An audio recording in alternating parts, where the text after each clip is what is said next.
تکلیف میں صبر سے کام لو، کیونکہ سونے کو آگ سے اور مومن کو تکلیف سے آزمایا جاتا ہے۔ دنیا نصیب سے ملتی ہے اور آخرت محنت سے ملتی ہے، لیکن ہم دنیا کے لیے محنت کرتے ہیں اور آخرت کو نصیب پر چھوڑ دیتے ہیں۔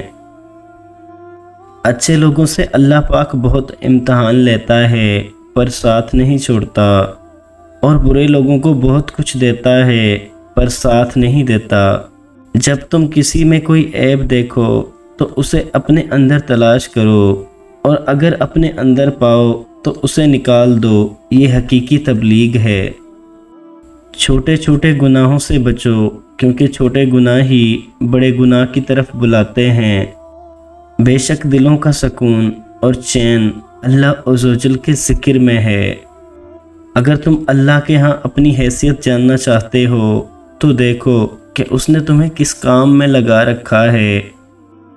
ایک ہی جملہ انسان کی تربیت کے لیے کافی ہے کہ اللہ عزوجل دیکھ رہا ہے۔ یا اللہ پاک اس مبارک دن کے صدقے ہم سب کے صغیرہ اور کبیرہ گناہ معاف فرما۔ اللہ پاک کا بنایا ہوا ہر شخص مکمل اور خوبصورت ہے، بس خامی اور کمی ہمارے اخلاق اور رویوں میں ہے۔ کیسے بھی حالات ہوں، دعا مانگتے رہیں، خیر مانگتے رہیں، معجزہ ہونے میں کوئی دیر نہیں لگتی۔ شہنشاہوں کی چوکھٹ پہ سجدے نہیں کرتا میں، مجھے نوازا ہے میرے اللہ نے میری اوقات سے بڑھ کر۔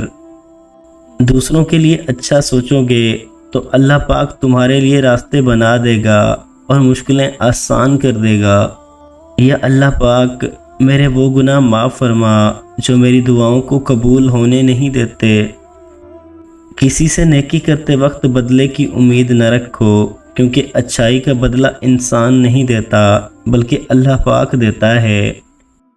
ابتدا کچھ اس طرح سے تیرے نام کے ساتھ ہو، یا اللہ دن گزر جائے تیری رحمتوں کے نزول میں۔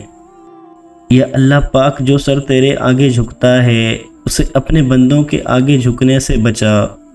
وہ آنسو بڑا قیمتی ہے جو خدا کے حضور گناہوں کی معافی کے لیے بہے۔ جو بھی تیرے نام لینے والے پریشان ہیں، اس پیارے دن کے صدقے سب کی پریشانیاں دور فرما۔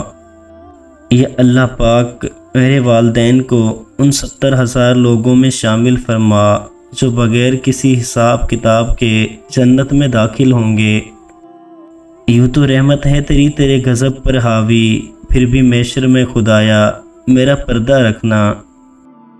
گرتے رہے سجدوں میں ہم اپنی حسرتوں کی خاطر، عشق خدا میں گرے ہوتے تو کوئی حسرت باقی نہ رہتی۔